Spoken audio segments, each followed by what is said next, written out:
കൊച്ചി വിമാനത്താവളത്തിൽ 1 കിലോ സ്വർണം പിടികൂടി. സംഭവത്തിൽ മലപ്പുറം സ്വദേശി നൌഷാദ് കസ്റ്റഡിയിൽ. സ്വർണം ഒളിപ്പിച്ചത് ബ്ലൂടൂത്ത് സ്പീക്കറിനുള്ളിൽ. കോട്ടയം ഈരാറ്റുപേട്ടയിൽ കാപ്പ കേസ് പ്രതിയെ തേടിയെത്തിയ പോലീസും പ്രതിയുടെ ബന്ധുക്കളും തമ്മിൽ വാക്കേറ്റം. സ്ഥിരം ക്രിമിനൽ കേസ് പ്രതിയായ അഫ്സലിനെ തേടിയാണ് ഈരാറ്റുപേട്ട പോലീസ് എത്തിയത്. വീട്ടിൽ കയറി പരിശോധന നടത്തിയപ്പോഴാണ് പോലീസിനെ വീട്ടുകാർ തടഞ്ഞത്.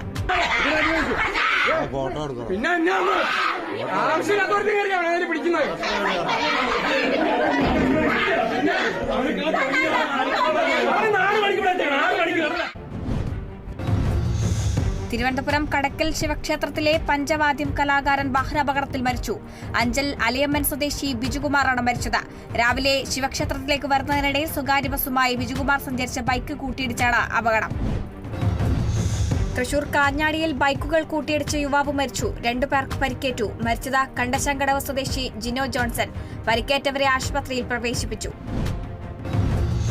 കൊല്ലത്ത് 25 കിലോ കഞ്ചാവുമായി യുവാക്കൾ പിടിയിൽ. ആന്ധ്രയിൽ നിന്നും കേരളത്തിലേക്ക് കഞ്ചാവ് കാറിൽ കടത്തുകയായിരുന്നു. വിഷ്ണു, അനീഷ് എന്നിവരാണ് പിടിയിലായത്. കോട്ടയത്ത് വീട് കുത്തിത്തുറന്ന് മോഷണം. മോഷണം നടന്നത് ചെമ്മനമ്പടി സ്വദേശി ചന്ദ്രന്റെ വീട്ടിൽ. സ്വർണം മോഷ്ടിച്ചത് വീട്ടിൽ ആളില്ലാതിരുന്ന സമയത്ത്.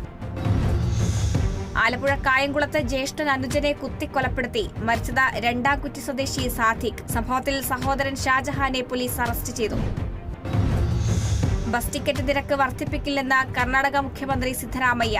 ഇന്ധനവിലയിൽ ബിജെപി ഭരിക്കുന്ന സംസ്ഥാനങ്ങളെക്കാൾ കുറഞ്ഞ നിരക്കാണ് കർണാടകയിൽ നിന്നും മന്ത്രി. കൊല്ലം ശൂരനാട് NSS കരയോഗ കുടുംബസംഗമം നടന്നു. ചടങ്ങിൽ വിദ്യാർത്ഥികൾക്ക് എൻഡോമെന്റും പഠനോപകരണങ്ങളും വിതരണം ചെയ്തു.